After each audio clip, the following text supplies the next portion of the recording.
यशोदानंदन व्रज जनरंजन यशोदा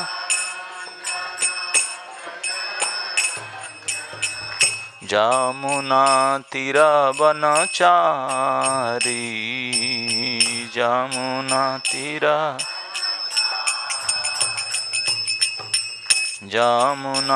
तीरवनचारी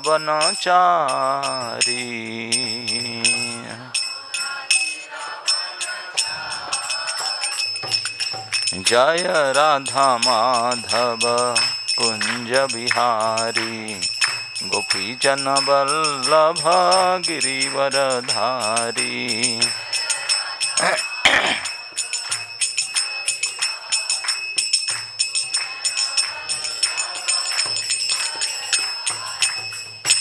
जय श्री कृष्ण चैतन्य प्रभु नित्यानंद श्री अद्वैत गदाधर श्रीवासादि गौर भक्तवृंद।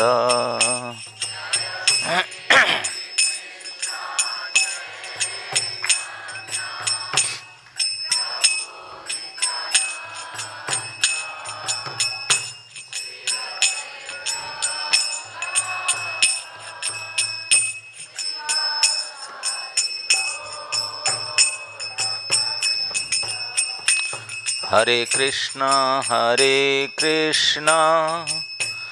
कृष्णा कृष्णा हरे हरे हरे राम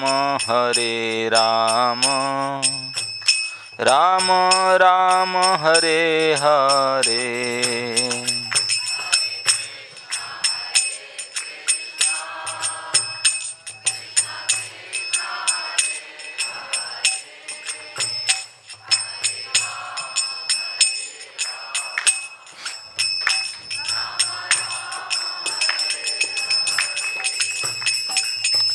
हरे कृष्णा कृष्णा कृष्णा हरे हरे हरे राम राम राम हरे हरे।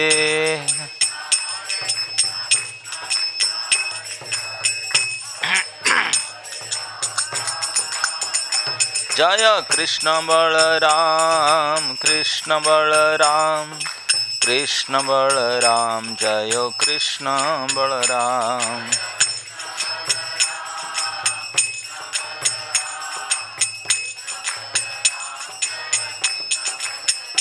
जय राधे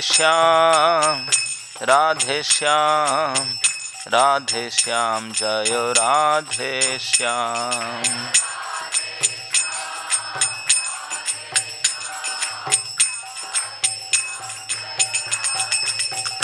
निताई गौर हरि बोल हरि बोल हरि बोल हरि बोल।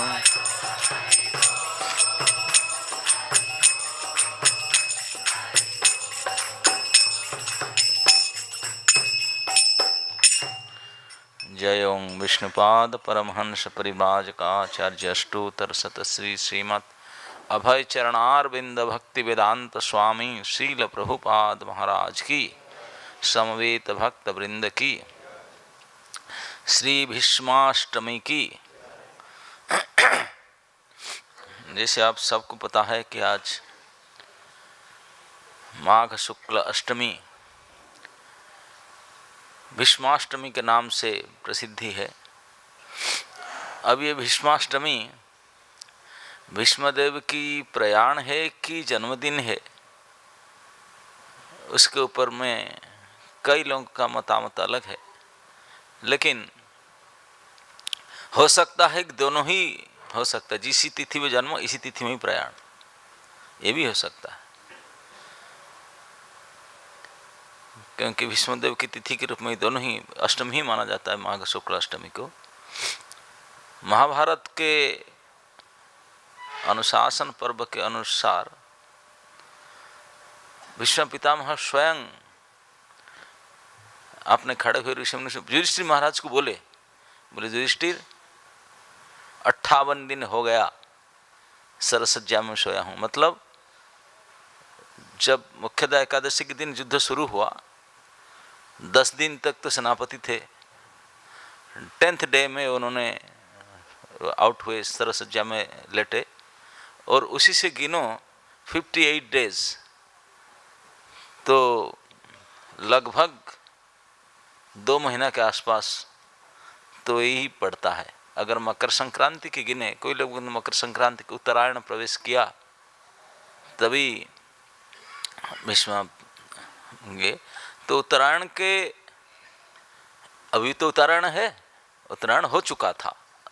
मकर संक्रांति के दिन सूर्य मकर राशि से उत्तरायण किए, जिनको अपेक्षा कर रहे थे। लेकिन भीष्म पितामह जैसे महायोगी भक्त, उनके लिए कोई काल का प्रभाव नहीं है, उनको तो इच्छा मृत्यु था, तो उत्तरायण में कभी भी कर सकते। लेकिन असली उत्तरायण है उत्तरा के अयन में प्रवेश करने वाले भगवान, उनका नाम है उत्तरायण। उत्तरा के पेट में चले गए थे ना, अयन मतलब गर्भ कहते हैं। उत्तरा के गर्भ में प्रवेश करके परीक्षित को रक्षा किए थे, इसलिए उनका नाम है उत्तरायण। वो उत्तरायण के आ जाने पर नजदीक, तो इस अष्टमी तिथि को प्रयाण किए थे। तो ऐसे कहना भी समुचित है, उनके जन्म और प्रयाण दोनों ही माघ शुक्ल अष्टमी तिथि में उत्तरायण में हुआ था। तो उनके जन्म के बारे में, भी कर्म प्रयाण को दोनों ही महान है, उनका महिमा दोनों से प्रकट होता है। वो हमारे जैसे बद्धजीव नहीं थे, वो देव पुरुष हैं। देवताओं में भी बहुत उच्च कोटि के देवता है। ब्रह्मलोक के वासी, ब्रह्मा जी के जो डायरेक्ट असिस्टेंट होते हैं अष्टवसु, बड़े बड़े इंजीनियर, क्योंकि ब्रह्मा जी सुप्रीम इंजीनियर है एक जी, तो उनके साथ में जो असिस्टेंट काम करते हैं 8 वसु होते हैं। वो सारे देवता से बहुत ऊपर पोस्ट का होता है। जैसे यहाँ के कोई बड़ा DM CM DM होते हैं, लेकिन जो चीफ सेक्रेटरी होता है वो असली CM तो 4-5 साल में बेचारे खत्म हो जाते हैं, लेकिन वो जब तक रहेगा चीफ सेक्रेटरी बड़े हाई पोस्ट में रहता है। तो इस प्रकार ये पोस्ट वसुओं का होता है। 8 वसु हैं पूरे समुद्र से देवताओं में, नेक्स्ट टू ब्रह्मा जी, ये 8 वसु होते हैं। तो अष्ट वसु एक समय क्या किए थे, ब्रह्मा के मानस पुत्र वशिष्ठ अरुंधति, उन्होंने कश्यप ऋषि अपने यज्ञ करने के लिए सुरभि गाय वरुण से लेकर आए थे, वरुण लोक से।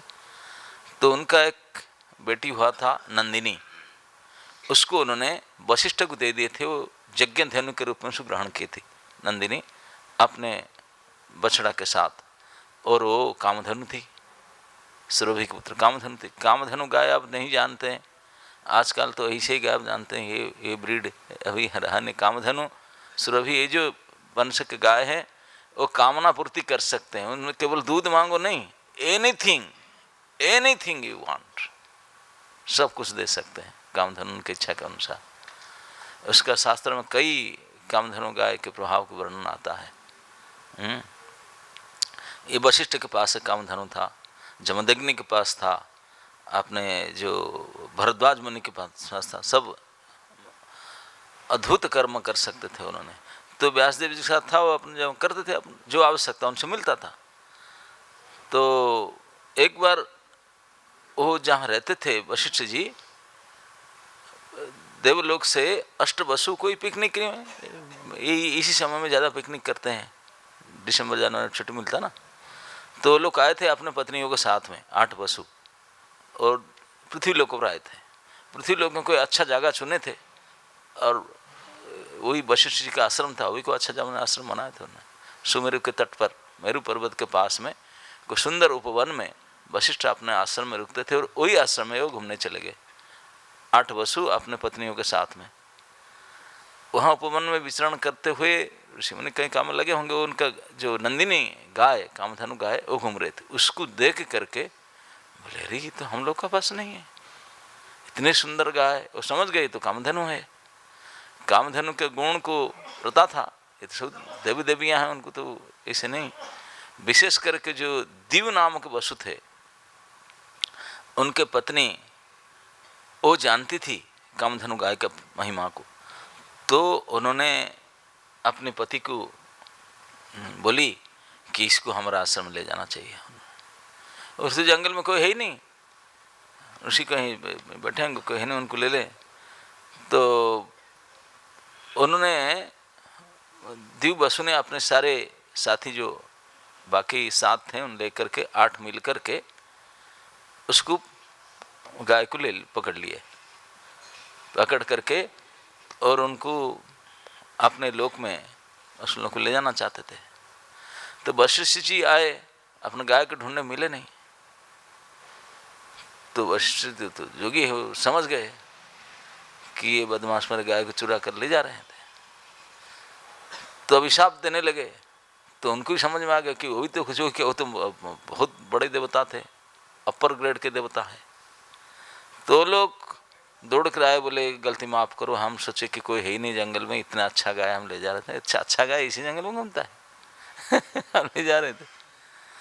बोले मैं अभिशाप दे दिया कि आप लोग तो चोरी कृत्य देवताओं का होता नहीं है, आप मनुष्य की तरह काम करते हैं तो आप मनुष्य लोक में जन्म होंगे, यही से उच्च कोटि देवताओं मनुष्य।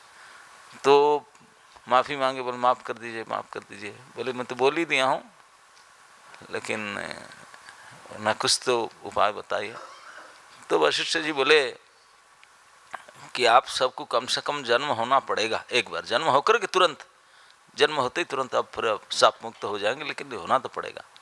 ये आप चुन लीजिए कैसे करेंगे, लेकिन जन्म मनुष्य लोक में जा करके तुरंत आ सकते हैं, कमिंग एंड गोइंग में हो सकते, जाना पड़ेगा। और जो दिव बसु है जिन्होंने ये काम किया, प्रेरित करके सबको अपने पत्नी की बात पर आ करके, वो अपने कर्म दोष के कारण वो वापस नहीं आएगा और रहना पड़ेगा धरती में, अनेक वर्षों तक रहना पड़ेगा। कि धरती की गणना तो इसे कम समय को, तो वहाँ तो समय के अनुसार बहुत समय तक रहना पड़ेगा। लेकिन एक बात है, क्योंकि वो देवलोक से ब्रह्मलोक से आए हैं, तो यहाँ पुत्र उत्पन्न नहीं करेगा, वहाँ विवाहित रहेगा, विवाह भी नहीं करेगा, रहेगा। और उन बहुत बड़ा महापुरुष होगा, धर्म के ज्ञाता होगा, बड़ा महात्मा पुरुष होगा, बड़े शक्ति संपन्न, क्योंकि ये तो यहाँ का तो है ही नहीं, ब्रह्मलोक के जैसे प्रभाव, पूरी प्रभाव धरती पर रहेगा। और जब जाएगा उन्होंने फिर भगवत धाम को प्राप्त कर भगवान की कृपा से। तो कम से कम चलो ठीक है, रहूँगा तो भगवत प्राप्ति होगा, ये आशा से फिर दिव नामक बसु, तो फिर अष्ट बसु कि बोले हमको धरती में आना पड़ेगा। तो इस समय में क्या हुआ था, ये जो महाभिषक एक राजा थे, उन्होंने अपने, इतने पवित्र राजा थे, तो उन्होंने कई यज्ञ, अश्वमेध आदि कई यज्ञ करके डायरेक्ट ब्रह्मलोक को प्राप्त कर लिए थे, ब्रह्मलोक सशरीर में चले गए थे, इतने बड़े पुण्यवान राजा थे महाभिषेक। वो ब्रह्मलोक के चले गए, ब्रह्मलोक में जाकर बैठे थे, इतने पुण्य कर्म करके गए थे। तो वहाँ पर गंगा देवी आई थी, गंगा जी भी देवलोक में वहीं रहती थी ब्रह्मलोक में। तो गंगा जी जब वो महाभिषेक को देखे, महाराज महाभिषेक उनको देखे, तो उनके दोनों के अंदर अट्रैक्शन हो गया। तो उसको ब्रह्मा जी मार के, बाकी सब मार के बोले ये क्या है, तो उनको दोनों को अभिशाप दे दिए, बोले आप दोनों कोई मनुष्य लोग जाना पड़ेगा, और इतने समय तक। तो उन्होंने महाराज शांतनु बन करके महाभिषेक प्रकट हुए, और गंगा जी भी ढूंढ रही थी, वो तो पहले से उनको ही उनके प्रति आकर्षित थी महाभिषेक के प्रति। तो वो जो शांतनु बन करके आए, प्रतीप पुत्र शांतनु, तो प्रतीप के 3 पुत्र थे, देवापी, शांतनु और बाल्हिक। देवापी जंगल में जाकर तप करने लगे, तो शांतनु महाराज बने। शांतनु का नाम, क्योंकि वो भी ब्रह्मलोक से आए थे, कोई साधारण बद्धजीव नहीं थे, इनके अंदर प्रभाव था, वो किसी को स्पर्श कर देते थे, उनको बूढ़ा जवान हो जाता था, शांति हो जाता था उनको, इसलिए शांतनु, सभी को शांति प्रदान करने के कारण शांतनु नाम था। तो साधारण मनुष्य नहीं थे। तो उनको उनके फॉलो करते करते गंगा जी आकर के प्रतिभ की प्रार्थना के, प्रतिभ बोले ठीक है मेरे पुत्र वधु बन सकते हैं, तो उन्हीं के लिए आई थी। तो शांतनु को विवाह किए गंगा जी।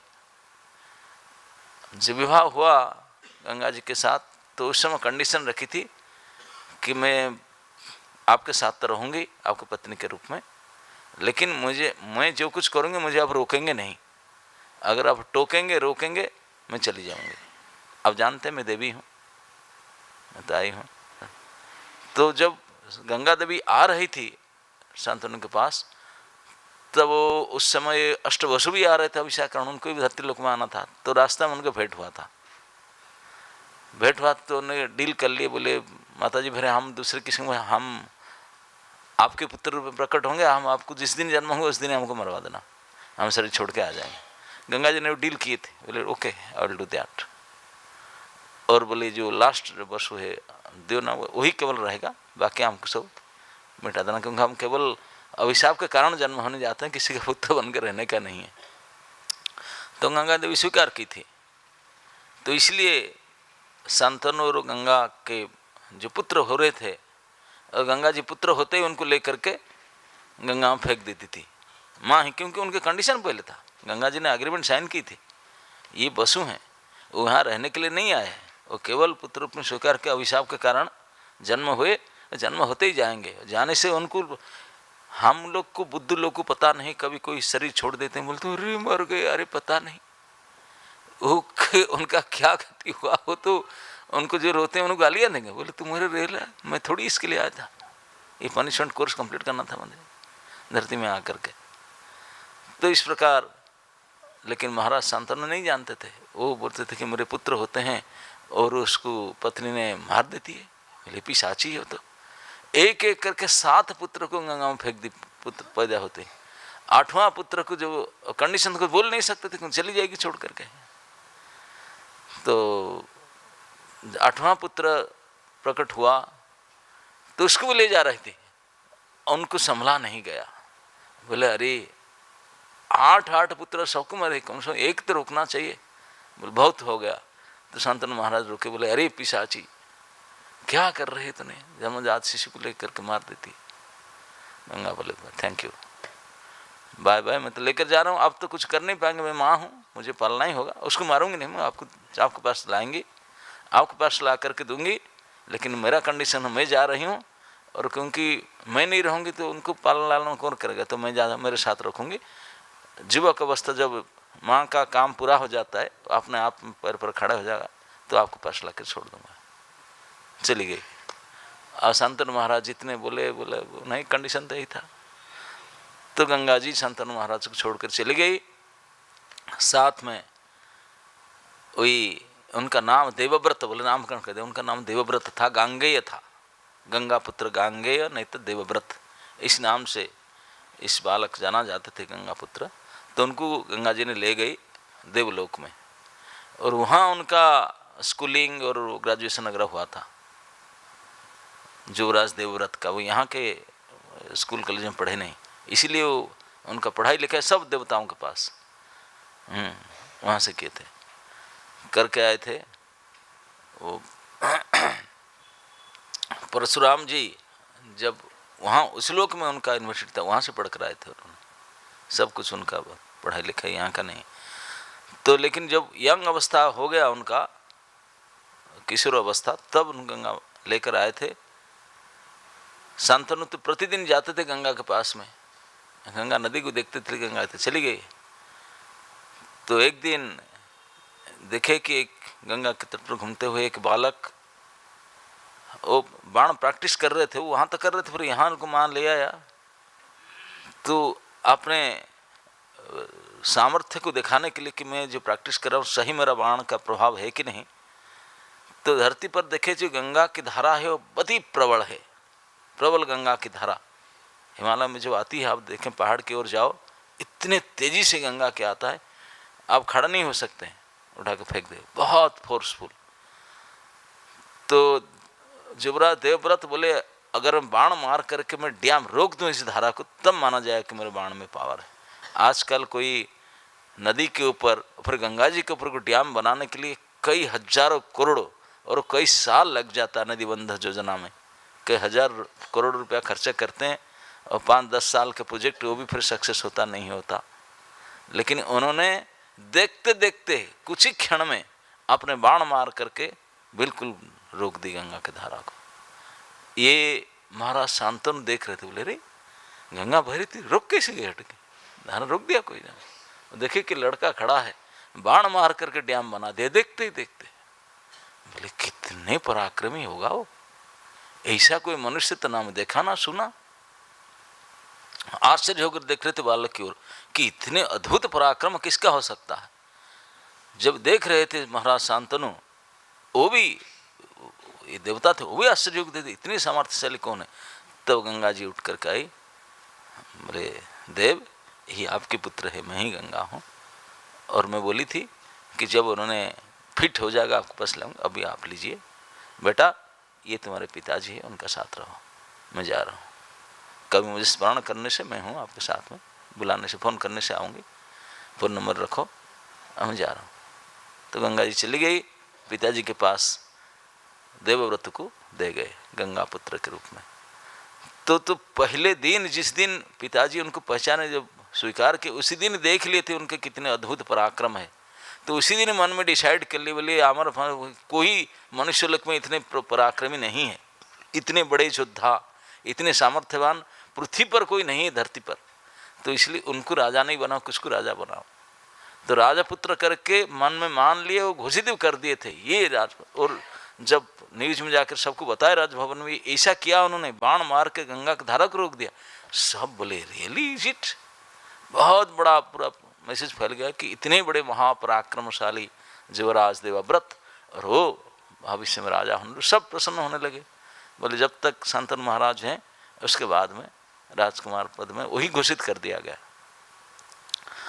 और वो तो केवल युद्ध में पराक्रम ऐसा नहीं थे, उनके जो ज्ञान था, जो समझ था, जो सब ब्रह्मलोक से बढ़कर रहते, यहाँ तो साधारण है ही नहीं। तो अति अद्भुत था, अमानुषिक था, सभी कुछ था उनका। लेकिन यंग स्टेज था, और महाराज शांतनु चाहते थे और विवाह उनके कर दे, फिर उनको राजा बनाएंगे और रिटायरमेंट लेंगे। लेकिन एक समय राजा बड़े बड़े राजा होते हैं, मृगया करने जाते हैं। मृगया मतलब प्रैक्टिस, उनका जो युद्ध वगैरह के लिए, उनको करने के लिए, प्रैक्टिस करने के लिए, मनुष्य के साथ तो प्रैक्टिस कर नहीं सकते हैं, लड़ाई झगड़ा, हिंस्र पशुओं के साथ जंगल में जाते हैं प्रैक्टिस करने के लिए, मृगया करने के लिए। तो वो एक दिन गए थे, दूर दूर तक चले गए थे घोड़ा में चढ़ करके। तो वहाँ एक धीवर थे, दासराज, उनके कन्या, वो भी देवी थी, अप्सरा थी। तो उनको साप मिला था, उन्होंने धीवर कन्या के रूप में प्रकट हुई थी। उसका नाम थी मत्स्यगंधा, क्योंकि एक अप्सरा को साप मिली थी एक मछली के, और उससे प्रकट हुई थी देवी अप्सरा ने। तो उनको दासराज ने, जो केवट था, उनको उठाकर लेकर पाल रही थी। लेकिन उनको अवसर था कि मछली के अंदर प्रकट हुई थी, मछली की स्मेल आती थी, इसलिए का नाम था उनका मत्स्यगंधा। मछली के गंध आ रहा था उनके शरीर से। जी देखने में तो अप्सराई थी, अति सुंदरी थी, लेकिन क्योंकि स्मेल इतना उनके शरीर से मछली के जैसा दुर्गंध निकल रही थी, इसलिए उनके शादी कोई हो नहीं रहा था। क्योंकि उनके पास आने से लगता है ये कैसा है, अब कितने ना साबुन तेल लगाने से जा नहीं रहा था, तो इसलिए उनके शादी नहीं हो रहा था। तो बड़े चिंतित थे उनके पिताजी ने। बोले क्या करे, पहले तो लेकिन बेटी, लेकिन दिखने में तो बहुत अच्छे। तो बोले देख तो शादी फिर तो होने वाला है ही नहीं।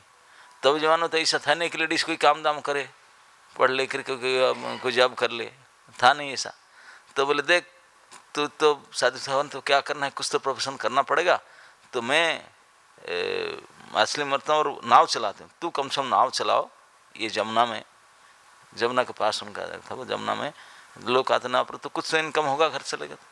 तो नाव चलाने की कला उनको ट्रेनिंग दिए, वो नाव चलाती थी वो लड़की ने, और लोग उनको आकर्षित होते थे, लेकिन इसी दुर्गंध के कारण कोई शादी नहीं होता था उनका। तो वो मानती थी मेरा जीवन धिक है, सब कुछ इतने रूप गुण होते हुए भी मेरा शादी नहीं हो रहा था, मेरे शरीर से दुर्गंध कैसे जाएगा, चिंतित थी। और बेचारा क्या करे, अपने कर्म दोष से अपने वो नाव चला देते। लेकिन एक दिन महर्षि पराशर, उनको पता था कि मेरे पुत्र व्यास होंगे, भगवान अवतार व्यास में प्रकट होंगे, तो ढूंढ रहे थे। वो तो अविवाहित थे पराशर। वो एक बार एक कल्पी ग्राम में जमुना किनारे जा रहे थे, उस द्वीप के पास वो देखे कि ये एक सुंदर स्त्री वो नाव चलाती है। बोले कैसे? बोले उनसे पुत्र उत्पन्न किया जा सकता है। तो उन्हें जाकर उनको बोले, वो देखा कि इतने बड़े ऋषि हैं। वो बोला देखो मैं तो अविवाहित हूँ, पिताजी से कंसल्ट करना पड़ेगा। नहीं नहीं, हम ऋषि हैं, हमको कोई आपको गर्भधारण नहीं करना पड़ेगा, इसको करना पड़ेगा, हम तो पुत्र उत्पन्न कर ले जाएंगे। बोले इसे ना, हाँ। बोले हम यो तो अवतार होगा, देवता होंगे, इसे ज़रूरत नहीं, आपको प्रेग्नेंट होगी 9 महीना रुकना, इसे कुछ ज़रूरत नहीं। तो बोला ठीक है अगर ऐसा है तो, लेकिन मेरा एक कंडीशन क्या है ना, आप तो महाजोगी है, आप समर्थशाली है, मेरे शरीर ये दुर्गंध है उसको दूर कर सकते हैं। बोले वो कौन सा है, कर देंगे, वो भी कर लूँगा। और फिर यहाँ चारों तरफ लोग देखते हैं, बोले ये भी कर दूँगा। तो उन्होंने अपने जोग बल से चारों तरफ कूड़ा इसे रोक दिए, पर्दा लगा दी, और उस मत्स्य गंधा से पुत्र उत्पन्न किए महर्षि पराशर ने।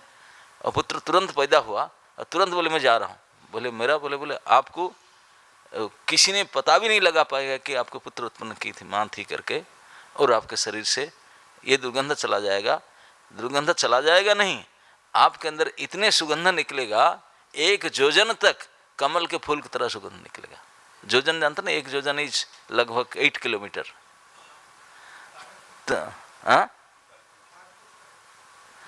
तो इतने किलोमीटर तक, तो इसलिए उनका नाम चेंज हो गया मत्स्य गंधा से योजन गंधा।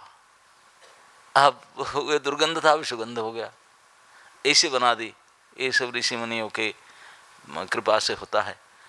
तो वो बोले लड़का बोला माँ मैं जा रही हूँ, मामा आई एम गोइंग, नंबर रखो, कोई ज़रूरत पड़ गया तो मुझे कॉल करना।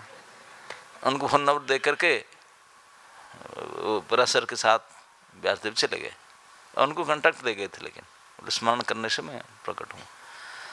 तो योजना गंधा जब बन गई तो वो राजा शांतनु हो गया। तो देखे तो केवल रूप नहीं था, किलोमीटर से स्मेल आ रहा था, इतने सुगंध, ये स्त्री से इतने सुगंध आ रहा है। तो उनके रूप गुण जैसा था, सुगंध भी ऐसा था, इसलिए मुग्ध चकित होकर के महाराज शांतनु उनको विवाह करने के लिए प्रपोजल दिए। तो बोला कि पिताजी से बात करो। तो पिताजी तो खुश हो गए थे कि अब तो आपका चेंज हो गया, अब तो कोई भी शादी क्या करेंगे। प्रपोजल तो साक्षात महाराज शांतनु आ गए।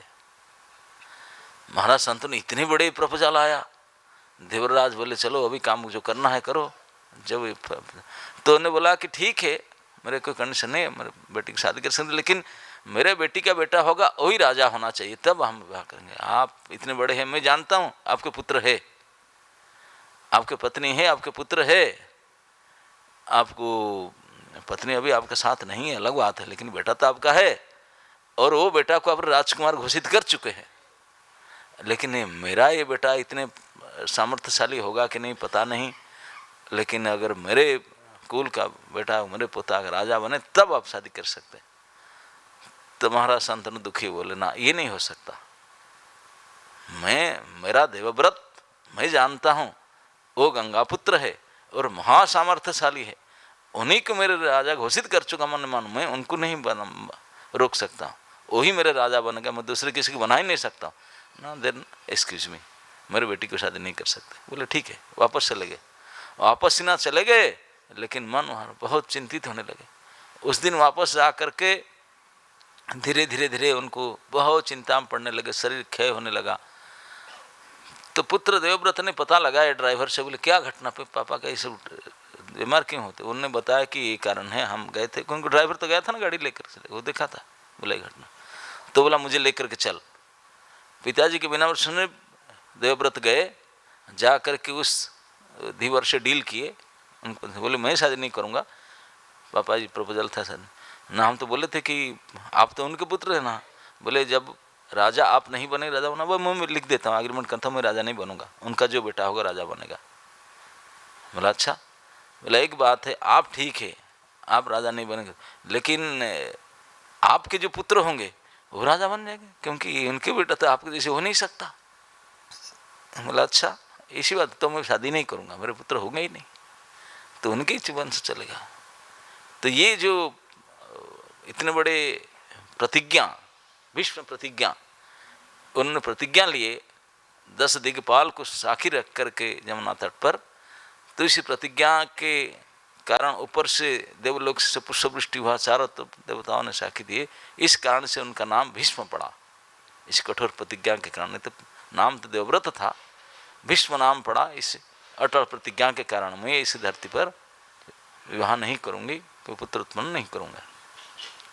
तो इसी कारण थे, तो पहले से ऑलरेडी कंडीशन था, पुत्र उत्पन्न कर ही नहीं सकते, वशिष्ठ के साप के समय में था, तो उन्होंने मना कर दिए थे। और उनको फिर कंडीशन के अनुसार लेकर आए शांतनु को पास। शांतनु महाराज उनके वजह से चिंतित रोगी हो गए थे, जब प्राप्ति किए योजनगंधा को बड़े प्रसन्न तो हुए, लेकिन पता लगा क्या क्या कारण, देखे कि उनके पुत्र ने ना तो राजा बनेगा ना विवाह ही करेगा, ये प्रतिज्ञा ले चुका है। तो बड़े दुख के बोले पुत्र ऐसा क्यों किया ना, आपको दुखी में नहीं देख सकता मैंने, पिताजी आपको प्रसन्न करने के लिए मैंने किया। तो शांतनु महाराज इतने खुश हो गए उनके बात पर, पहले तू अपना जीवन जलांजलि दे करके मुझे प्रसन्न करने के लिए इतने बड़े स्टेप लिया, तो शादी में नहीं करेगा, राजा भी नहीं बनेगा ना, नहीं।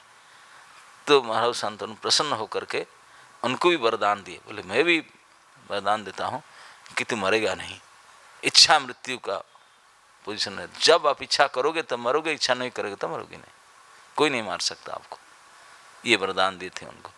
तो शांतनु महाराज जाने के बाद में उनके जो शांतनु महाराज के पुत्र हुए थे, उनसे 2 पुत्र थे, चित्रांगद और विचित्रवीर्य। चित्रवीर्य से 2 पुत्र हुए थे, लेकिन वो पुत्र टिके नहीं।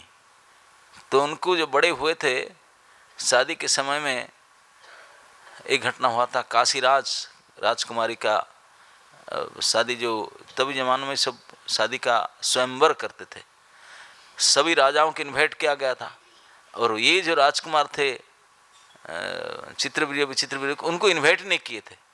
वो हस्तिनापुर युवराज थे, हस्तिनापुर बहुत विशाल राज्य है, लेकिन वो इन्वाइट नहीं किए थे। क्यों? जानते हैं कि वो तो देवव्रत जो असली युवराज तो शादी किए ही नहीं, ये राजा के जो ये धीवर पुत्री है उनके ही बेटे हैं, तो उनको हम राजकुमार के लायक नहीं है राजा, तो इसको इन्वाइट नहीं किए थे। तो सत्यवती जो योजनागंधा था, सत्यवती को ये बड़ा अपमान लगा, उन्होंने जाके भीष्म को बोला, देख पिताजी तेरे चले गए और मेरे पुत्र रह गए, अभी युवक हैं, विवाह के उपयोग हैं, लेकिन अभी हमको कोई सिलेक्ट नहीं कर रहे, ये तो अपमान है, ये हमारे राज्य के हस्तिनापुर राज्य के लिए अपमान है कि काशीराज उनको इन्वाइट ही नहीं किया। तो पितामह से बोले ऐसा हमको अपमान करता है, इन्वाइट नहीं किया। अरे इन्वाइट करता तो स्वयंवर में हार जाता, अलग बात होता, ऐसे क्या कि इन्वाइट ही क्यों नहीं किया, हमको इतना अपमानित क्यों किया।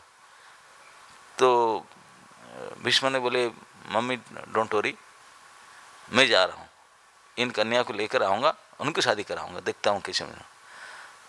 तो भीष्मदेव गए स्वयंवर सभा में, काशी राज्य में। उनके 3 बेटी थे, अम्बे, अंबिके, अम्बालिके। वहाँ पहुँचे और पहुँच करके जब गेट पर गए, अरे तो इन्विटेशन कार्ड तो आपको सही नहीं, एंट्री नहीं है आपका, जो स्वयंवर समय इन्विटेशन है कार्ड है वही एंट्री करेंगे, सिक्योरिटी नहीं छोड़ रहा था उनको। लेकिन भीष्म है, आपने प्रभाव से सिक्योरिटी को आउट कर दी, बोले get out from here.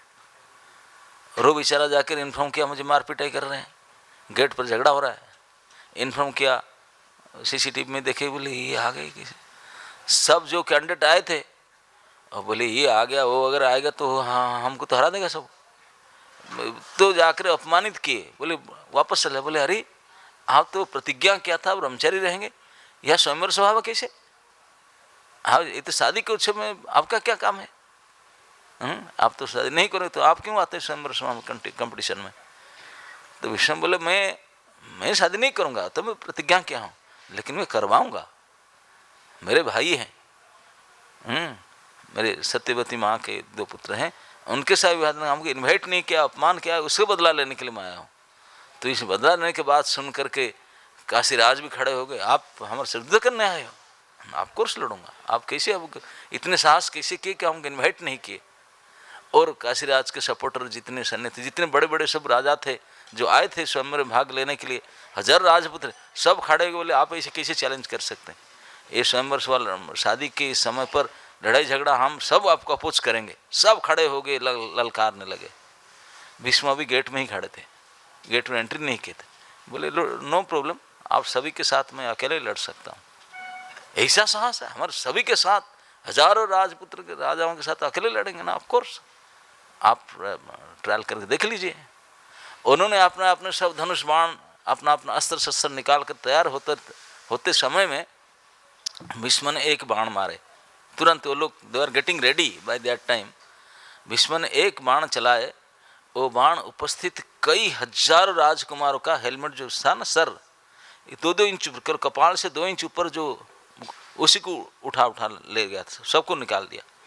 Kashiraj समेत जितने सैन्य थे, एक बाण से कई हजारों के मुकुट निकाल दिए।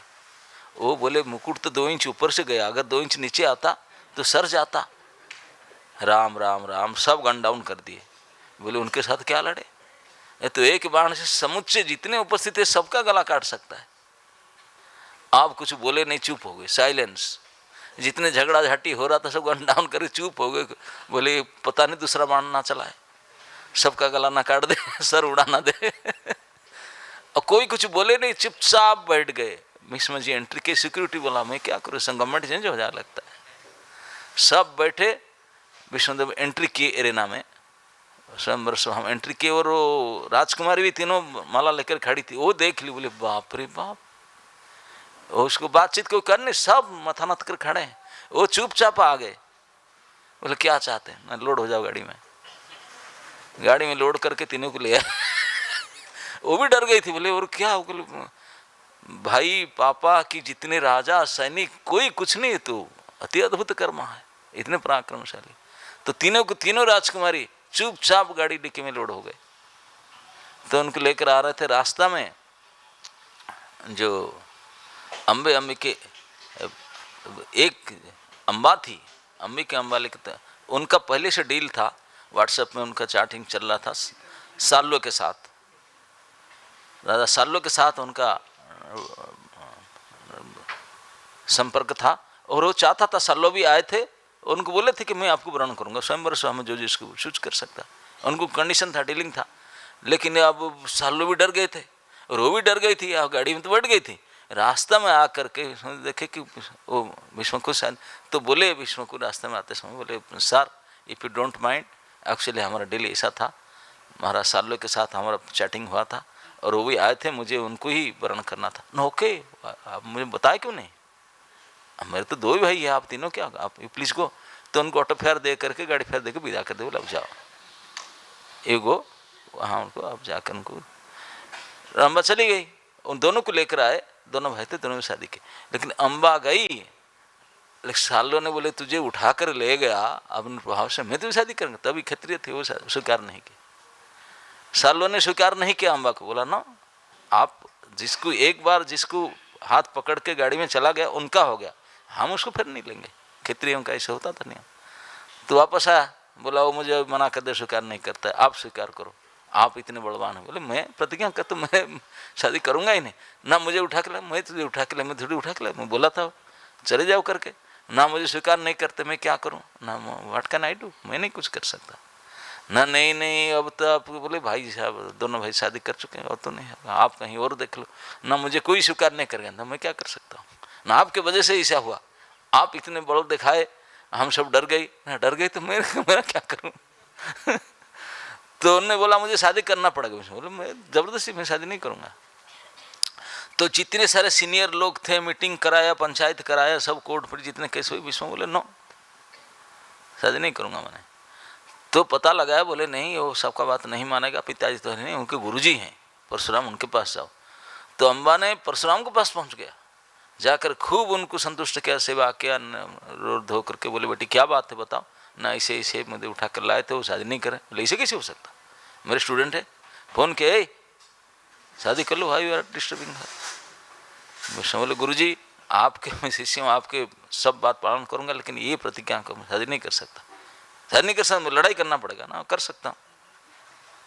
युद्ध हुआ और सब माने कि गुरु परशुराम है, अस्त्राचार्य है, उनके साथ उनके स्टूडेंट क्या करेगा, और हार जाएगा, शादी करना पड़ेगा।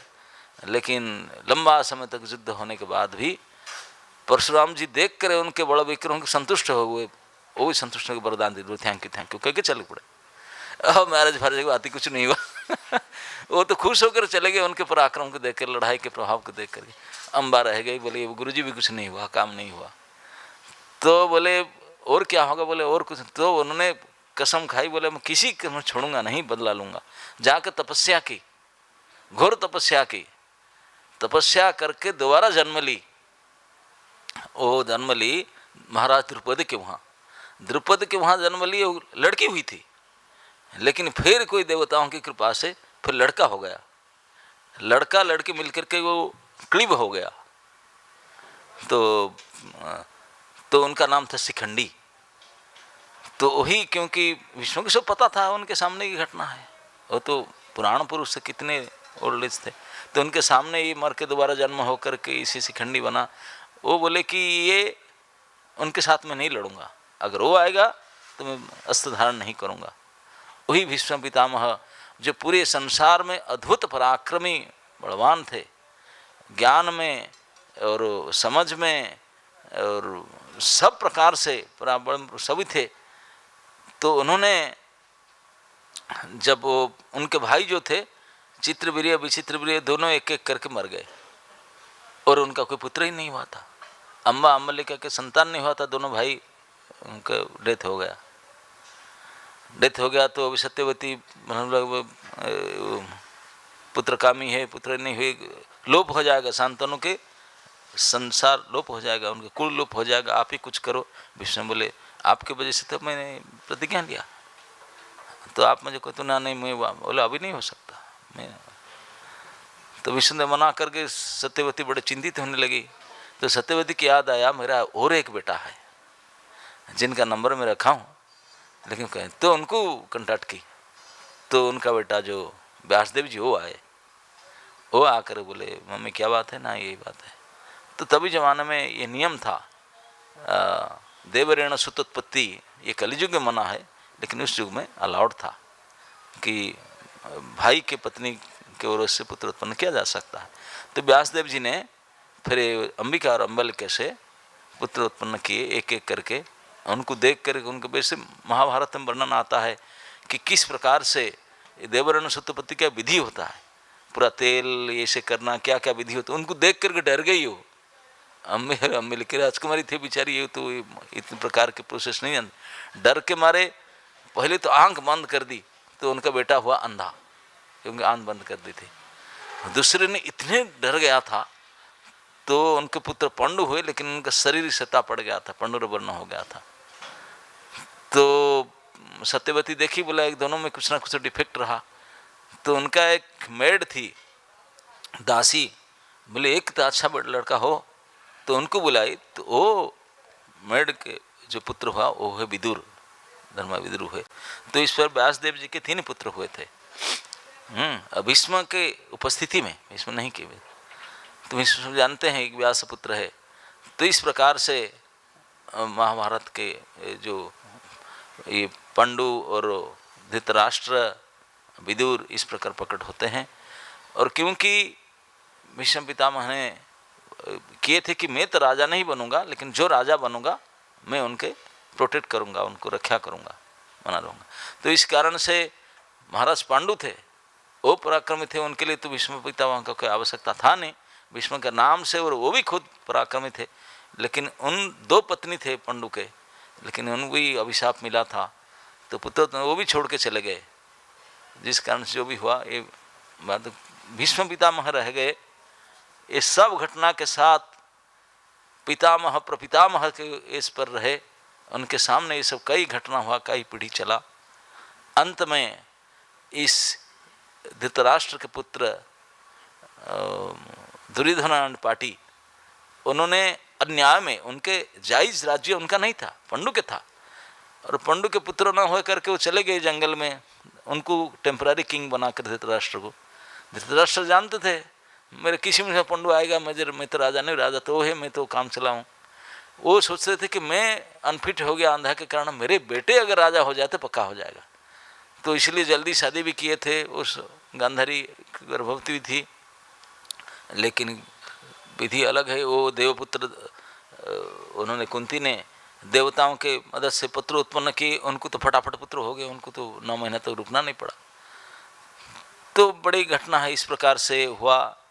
पांडवों के पुत्र आए, तो वो आकर के जब रहने लगे हस्तिनापुर में, अब धृतराष्ट्र और उनके पुत्र उनको मिटा देने के लिए, मार देने के लिए बहुत प्रयास किए। भीष्म के सामने ही घटना है, विदुर जी ने कितने साल नहीं हुआ, अंततः युद्ध हुआ। अब महायुद्ध तभी जमाने में, रामायण के बाद 2nd world war, biggest world war, Mahabharata युद्ध, जो जिद्र धर्म क्षेत्र में भगवान ने चुने थे, ऐसे जगह पर हो कम से कम स्थान के प्रभाव पड़े धर्म क्षेत्र में, महाभारत के युद्ध का हुआ था, और जिसमें कौरव पक्ष में सेनापति के रूप में चुना गया था भीष्म को। He was the chief commander, क्योंकि बाकी सभी जानते हैं भारतवर्ष में उनके समान योद्धा कोई है नहीं, ना हो सकता। यद्यपि एज बहुत हो चुका है, लेकिन फिर भी उनके पराक्रम, और क्योंकि उन्होंने प्रतिज्ञा किए थे, आजन्म ब्रह्मचारी थे, लेकिन श्वेत वस्त्रधारी थे, क्योंकि घर में रहते थे, मैनेजमेंट में थे, राजसभा में जाते थे, तो इसलिए सैफरन क्लॉथ नहीं पहनते थे, सफेद वस्त्र में भी ब्रह्मचारी थे। और उनको चुना गया युद्ध। तो अभी एक प्रश्न उठता है, अगर आज की तिथि उनके प्रयाण तिथि, तो उन्होंने इतने बड़े जोगी थे, ज्ञानी थे, महापराक्रम थे, सब कुछ थे, तो उन्होंने क्यों ये अधर्म के सपोर्ट किया? भीष्म पितामह केवल ज्ञानी नहीं थे, वो जानते थे भगवान को, कृष्ण को अच्छी तरह से जानते थे, कृष्ण भी जानते थे, और उच्च कोटि के भक्त थे, सब प्रकार से थे, क्योंकि वो देवता थे, ब्रह्मलोक निवासी, सब जानते थे। लेकिन फिर क्यों अपने शक्ति पराक्रम सब ज्ञान जान करके अधर्म के सपोर्ट क्यों किए? अधर्म के सपोर्ट के नेता बन करके भगवान के भक्त, धर्म के राज, धर्मपुत्र को ऊपर में बाण चलाने के लिए क्यों तैयार हो गए? अर्जुन और युधिष्ठिर के सामने बाण चलाने के लिए क्यों तैयार हो गए? इतनी बड़ी नीति के ज्ञाता, धर्म के ज्ञाता, इतने पराक्रमी, वो जब चाहते थे ये सब नहीं करते थे, यद्यपि दुर्योधन को सपोर्ट करने के लिए, लेकिन ये नहीं कर सकते थे। लेकिन फिर भी उन्होंने केवल ये नहीं, द्रौपदी की समय जो लज्जा का निवारण करते समय तभी भी कुछ नहीं बोले, नीरव रहे, और यहाँ भी कैप्टन पोस्ट स्वीकार कर लिए। नहीं क्यों किए? ये प्राय लोगों का मन में बड़े मंथन चेतन होता है कि भीष्म पितामह इतने बड़े समझदार होकर के ऐसे अन्याय को क्यों, सब अधर्म को क्यों सपोर्ट किए? तो भीष्म पितामह ऐसा नहीं करना चाहिए था, लेकिन ऐसा नहीं है। भीष्म पितामह धर्म के नीति के ज्ञाता थे, उच्च कोटि के भक्त थे, नीतिवान थे, जोगी थे। वो ऐसा नहीं किए थे। ऐसा करने का पीछे रहस्य था कि उन्होंने भगवत इच्छा को जानते थे। उनको फर्क नहीं पड़ता था लोग उनको क्रिटिसाइज करे, अपमान करे, ही डजंट केयर। भगवान क्या चाहते हैं उनको ही करना चाहिए था। और भगवान हमारे रसिक है, कौतुकी है।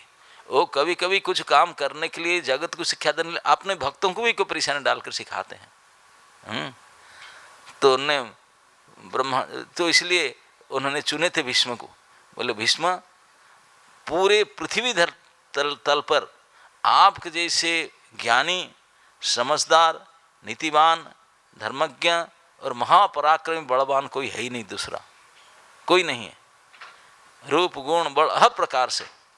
लेकिन मैं ये दुनिया को शिक्षा देना चाहता हूँ कि चाहे कोई कितने रूपवान, धनवान, बलवान, ज्ञानवान और सामर्थ्यवान, सख्त अस्त्र शस्त्र के ज्ञाता, सब कुछ क्यों ना हो, ऑलराउंडर, सबसे टॉप पर क्यों ना हो, लेकिन अगर कृष्ण की और कृष्ण भक्तों के विरोध करता है, उनका संहार हो जाएगा, वो टिक नहीं सकता।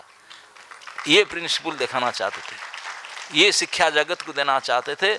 चाहे आप कितने महान योद्धा के रूप गुण ज्ञान कुछ भी क्यों ना हो, अगर भगवान और भक्त के विरोध करेंगे तो आप मिट जाएंगे, और कुछ भी ना हो, अगर भगवान और भक्त के साथ रहेंगे आपका जयकार होगा, जय हो। ये दुनिया के शिक्षा सिद्धांत को सिखाने के लिए वो चाहते थे, और भीष्म को रोल लेना पड़ा। सब कुछ होते, सर्वसमर्थ होते हुए भी, सर्वास्त्र ज्ञाता होते हुए भी, उन्होंने एक समय तो बीच में उन्होंने पांडवों को मारने के लिए जोश में आकर के बण मंत्र बाण बना दिए थे, लेकिन जानते थे तो काम तो होगा ही नहीं, ठाकुर जी क्या करेंगे। ठाकुर जी किए भी कुछ ऐसा, वैसे भी हुआ, वो काम नहीं हुआ। लेकिन दुर्योधन ने कई उलाहना देता था। इस बार तो युद्ध करते करते समय इतनी उलाहना दिया, क्योंकि उन्होंने बोले थे, बोले बेटा चिंता मत कर, मैं मेरा कोटा पूरा करूंगा, क्योंकि कर्ण को हटा दिए थे उन्होंने। बोले तू क्या लड़ेगा, तो कर्ण बोला था जब तक कि बूढ़ा रहेगा मैं नहीं भाग लूंगा। वो जा कर के कुरुक्षेत्र से थोड़ी दूर करनाल, वहाँ कैंप डालकर बैठा, बोला मैं देखूंगा जब बूढ़ा आउट होगा तब जाकर मैं आऊँगा, नहीं तो नहीं आऊँगा। तो कर्ण को चाहता था दुर्योधन सेनापति बनाने के लिए, लेकिन विष्णुदेव ने डांट दिए, कर्ण मान करके हट कर जहाँ बैठा था। विष्णुदेव बोलते थे दादाजी आपने इसे किया, आपने कसर करके लड़ो। विष्णु बोले देख बेटा, मैं बोलता हूँ डेली में 10,000 रथियों को मार दूंगा, 10,000 मार देंगे ना, इसे मार दूंगा। और मारते थे 10,000 डेली। युधिष्ठिर महाराज बोले वो बचेंगे क्या, हम तो खत्म हो जाएंगे 2-4 दिन में से, वो ऑल आउट कर देगा वो तो, जिस रूप से मार रहा है। तो कस करके तो भगवान ने प्रबल युद्ध सामने करते थे, रथ को चला। तो एक समय तो इतने बाण प्रतिज्ञा के बोले तू मेरे जो पांडव को मरने के लिए बाण, उनको चालाकी करके ले लिए। दुर्योधन तो रोने लगा, बोले फिर भी आज मैं युद्ध करता हूँ। बोले ठीक है, 5 पांडव को नहीं मारे, अर्जुन को कम से रोक लीजिए। बोले आज अर्जुन को रोकूंगा। अर्जुन को इतने भयंकर युद्ध किए भीष्म ने, अर्जुन के भीष्म के सामने अर्जुन उनके कैसे टिकेंगे, उनके स्टूडेंट के स्टूडेंट है। कितने भी बाण अर्जुन निकालते, खंडित करते, बाण को काट डालते थे। इतने बाण थे, तीखा बाण मान लगे, अर्जुन तो टिक नहीं पाते थे उस दिन, झेल नहीं पाते थे पितामह को। और भगवान देखे बोले ये क्या करता है, भगवान सपोर्ट करने लगे, गाड़ी उधर तक भगवान के ऊपर बाण चलाने लगे, भगवान को लोहा लुहान कर दिए भीष्म ने। भगवान फिर भी संभाल रहे थे। अर्जुन को देखे, अर्जुन का पसीना उतर चुका था। भगवान सोचे यार ये तो अर्जुन के ऊपर इतने भयंकर अटैक करता है, अर्जुन से लगता है उसको आउट कर देगा। भगवान को क्रोध में कूद पड़े रथ से, अस्त्र धारण नहीं करूंगा प्रतिज्ञा किए थे, आपने प्रतिज्ञा को तोड़ डाले। तोड़ कर कूद कर के टूटा हुआ चक्र उठा करके दौड़े मारने के लिए भीष्म की ओर। भीष्म को मारने के लिए दौड़े। इसमें भीष्म के ही सुनाम बढ़ाने के लिए, ग्लोरीज बढ़ाने के लिए भगवान ने एक किए। भगवान चक्र चलाने के लिए बचपन से उस्ताद है, उनका नाम एक है चक्री, क्योंकि चक्र के ज्ञाता उनके जैसा कहीं नहीं है। हमेशा उनके हाथ में चक्र रहता है, और चक्र शस्त्र नहीं अस्त्र है। अस्त्र और शस्त्र में अंतर है। शस्त्र को हाथ में पकड़ कर, जैसे लाठी है, तलवारें मारना पड़ता, वार करना पड़ता है, और अस्त्र को चलाना पड़ता है। तो चक्र है, उसको पकड़कर चक्का में कोई पिटता नहीं है, चक्र को चलाया जाता है। और भगवान उसमें एक्सपर्ट ही से, शुरू से चक्रधारी है, चक्र उनका साथ रहता है, बाकी कोई इतने एक्सपर्ट नहीं भगवान के। और वो चक्र उठा करके दौड़ रहे पीटने के लिए भीष्म को।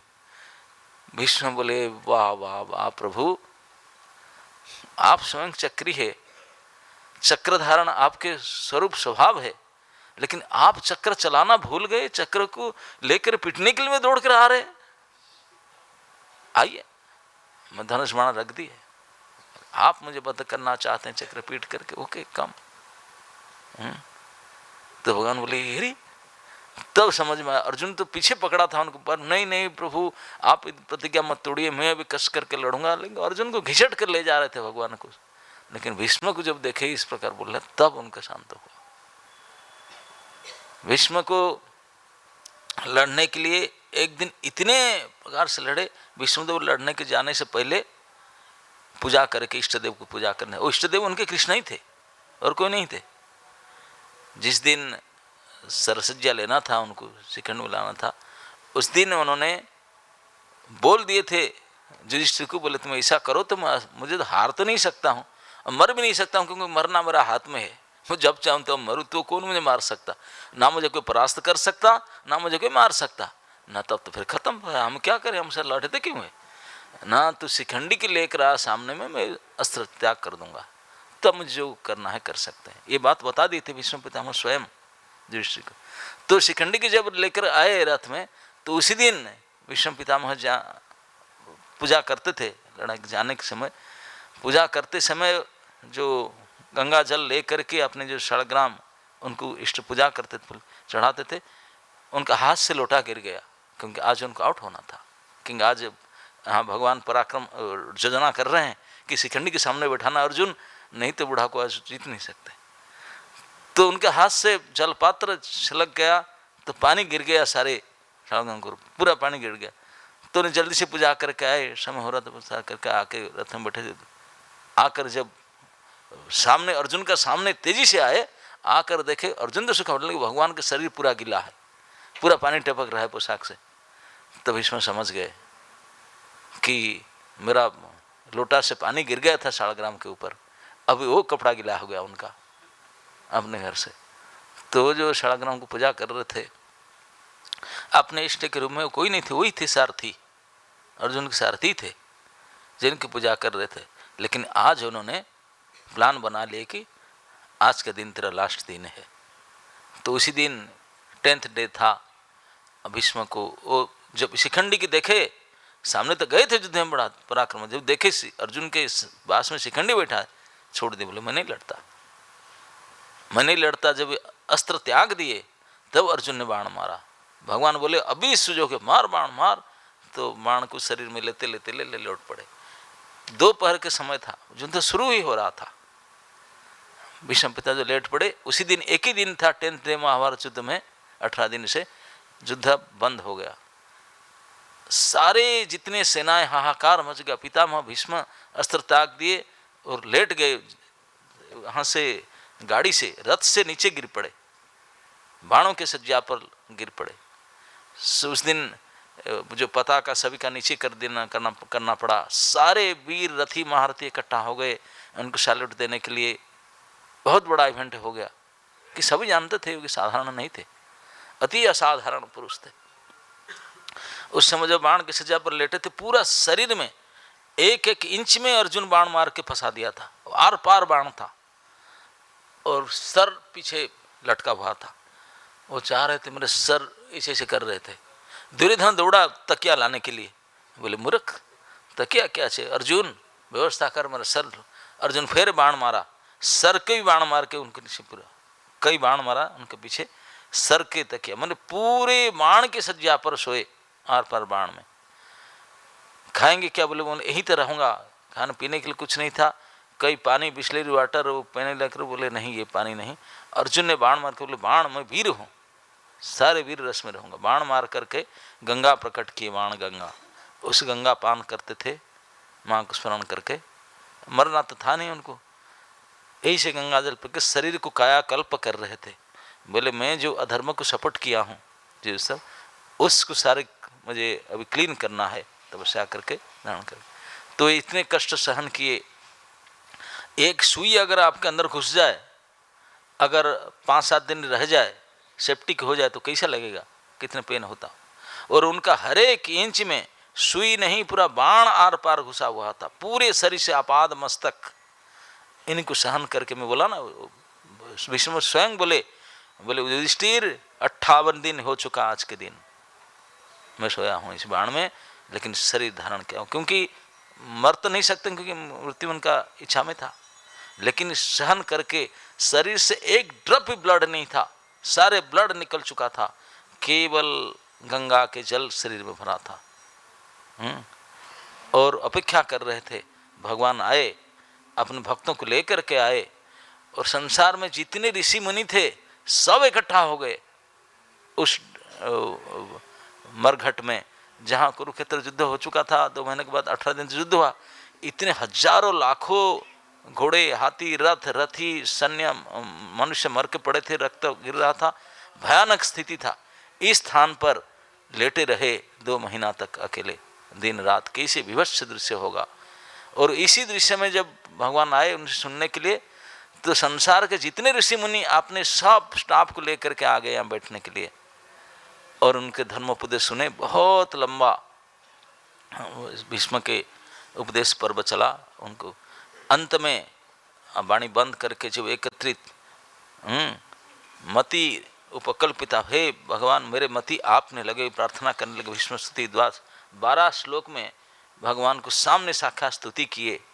और स्तुति के समय में महाभारत में अनुशासन पर्व में वर्णन आता है कि जब भगवान पास में आ गए और शरीर ने, भीष्म पितामह ने अपना प्राण छोड़ने के लिए तैयार कर दिया, उत्तरायण तो हो चुका था, तो उन्होंने आज की तिथि में, माघ शुक्ल अष्टमी तिथि में, आपने योग धारणा, जो हम भगवद गीता में 8वें अध्याय में पढ़ते हैं कि एक ब्रह्मचारी जो महायोगी कैसे शरीर से अपने प्राणवायु को उठा उठा करके योग की धारणा में स्थित होता है, ब्रह्मरंध्र में प्राण को त्याग करता है, ये डायरेक्ट उदाहरण है श्री पितामह भीष्म थे। सभी युधिष्ठिर महाराज, व्यासदेव, सारे ऋषि मुनियों के सामने ये सबके आंखों देखा घटना था। भीष्म पितामह ने भगवान को सामने करके अपने प्राण को बंद के बोले, अभी मेरा लास्ट। 12 श्लोक जब पढ़ रहे थे, अपने मन को एकाग्र किए, एकाग्र करके बिल्कुल प्राण को खींच करके ऊपर उठाने लगे। सबको देख रहे थे। वही दिन 4 मिनट्स, महाभारत में लिखा है 4 मिनट के अंदर, 4 मिनट के अंदर जो आपाद मस्तक पूरे बाण भरा हुआ था, सब बाण अपने आप निकलने, कोई निकाला नहीं, अपने आप बाण निकल जा रहा था। जो आर पार बाण था, बाण निकल जा रहा था और घाव अपने आप भर जा रहा था ऑटोमेटिकली। कोई बाण निकल जा रहा था जो पूरे भर शरीर को आर पार किया था, और अपने आप घाव भर जा रहा था। उस दिन 4 मिनट्स बाणहीन हो गए, नीचे आगे सो गए, सारे बाण निकल गया, शरीर के घाव सारे भर गया, बिल्कुल अपने आप सुस्त हो गए। और प्राण को बिल्कुल मन में अंदर करके, जो प्रोसेस आज हम सुबह चिंतन करते, इस हिसाब से प्राण को ऊपर लेकर के भगवान के सामने उनका चिंतन करते। ब्रह्मरंध्र को तोड़ करके, सिर फोड़ करके प्राण निकला सबके सामने, आंखों देखा हाल, हजारों ऋषि मुनियों के सामने। और देवताओं ने पुष्पवृष्टि किए, बाजा बजाए, देववाद्य बजने लगा, सीधा सीधा सबके सामने देखते हुए अपने प्राणवायु को ब्रह्मरंध्र फोड़ करके कृष्ण लोक को चले गए। आज के माघ शुक्ल अष्टमी तिथि में धर्म क्षेत्र में सभी के सामने भगवान और भक्तों की, ऋषि मुनि की उपस्थिति में इस प्रकार महायोगी अभ्यास करते करते, अभ्यास योगी अपने ब्रह्मरंध्र में प्राण को भगवत धाम ले गए थे। पितामह भीष्मदेव की, भीष्माष्टमी की, आप सबकी